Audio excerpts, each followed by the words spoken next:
Pour le groupe radical, républicain, démocrate et progressiste, la parole est à Monsieur Harry Chalus pour 5 minutes.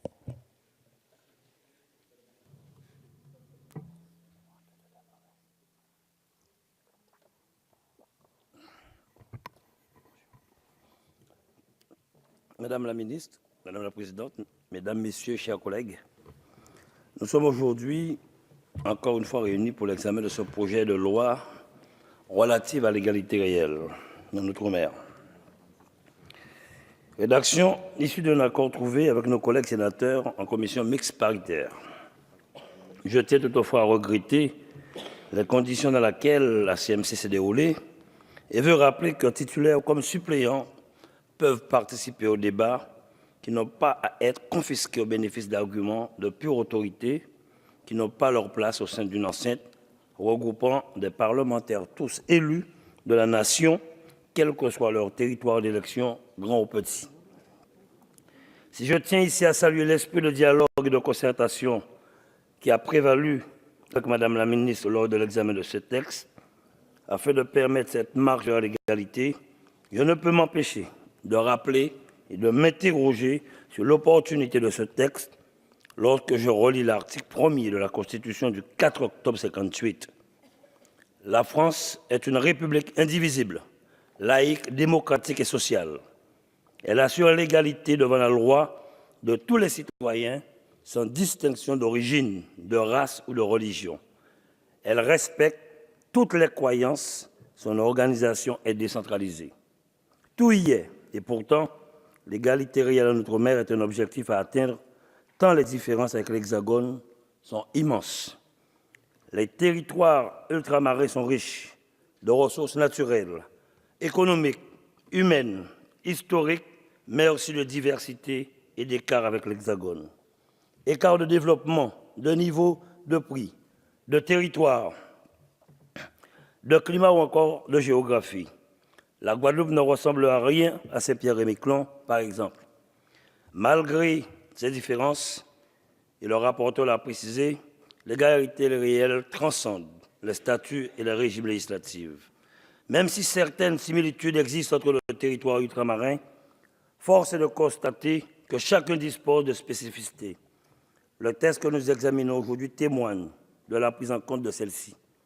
Des problématiques communes existent, telles que l'éloignement avec l'Hexagone, l'insularité, la vie chère, en particulier le coût des produits de première nécessité, la gestion des frontières, la lutte contre les addictions, comme a pu le rappeler notre collègue Sonia Lagarde lors des questions au gouvernement ce mardi, un environnement économique difficile, corrélé à un taux de chômage important, une impossibilité de bénéficier de certaines prestations faute de domicile sur le compte bancaire dans l'Hexagone, une impossibilité d'accéder à des formations faute d'une proximité géographique. Aussi, ce texte vise à prendre en compte des spécificités en mettant en place un cadre, une stratégie et une politique en faveur de l'égalité par le biais de plans de convergence établis entre l'État et les collectivités. Ces plans pourront être déclinés en contrats de convergence afin de s'assurer que les différents territoires aient les moyens suffisants pour mener leur politique publique. Des dispositifs d'adaptation et d'expérimentation ont été mis en place afin de prendre en compte les spécificités de chaque territoire.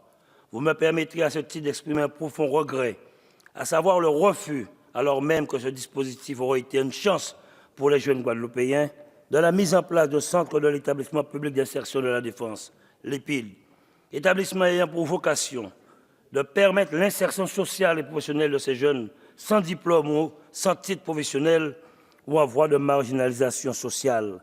Il y en a 18 dans l'Hexagone, pas un seul en Outre-mer.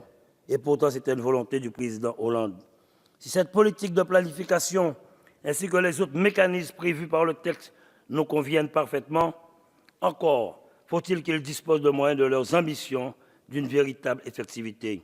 En effet, le texte, que ce soit à l'Assemblée nationale ou au Sénat, a été enrichi de grand nombre de rapports devant être présentés par le gouvernement au Parlement, que ce soit sur la situation des personnes, le coût de la vie, la lutte contre les addictions, le dialogue social en Outre-mer, l'accès à la télévision, la violence envers les femmes, l'accès des handicapés à l'emploi public, et j'en passe.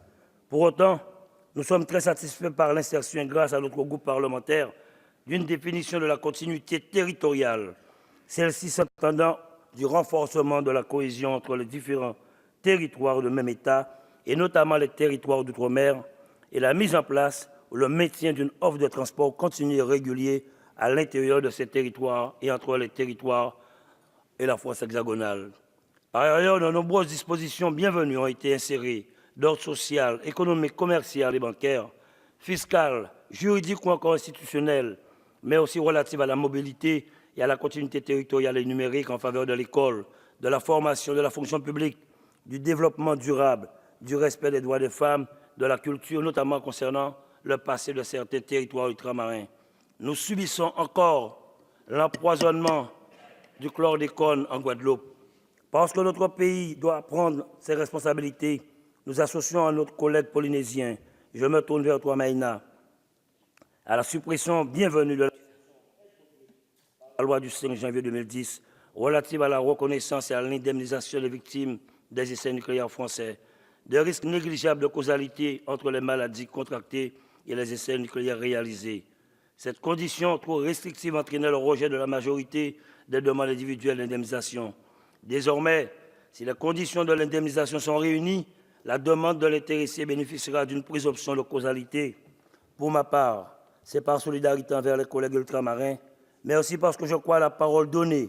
Je me tourne vers vous, Madame la Ministre, qui m'avait assuré une rétroactivité effective du FIPDOM que j'ai voulu et défendu sur ces bancs, que je soutiendrai ce texte. Aussi, vous l'aurez compris, même s'il il aura encore pu être enrichi, le groupe radical républicain, démocrate et progressiste, dans sa majorité, votera conforme le texte que nous examinons aujourd'hui. Je crois au principe fondateur de la République qui s'appuie sur la liberté et l'égalité.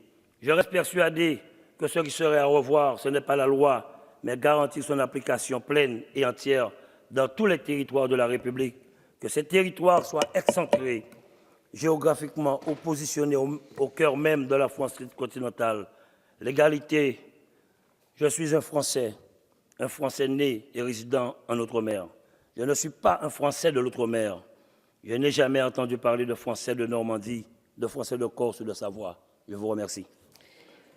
Merci, monsieur le député. La discussion générale est close. Madame la ministre, vous demandez une suspension de séance de 10, 15 minutes.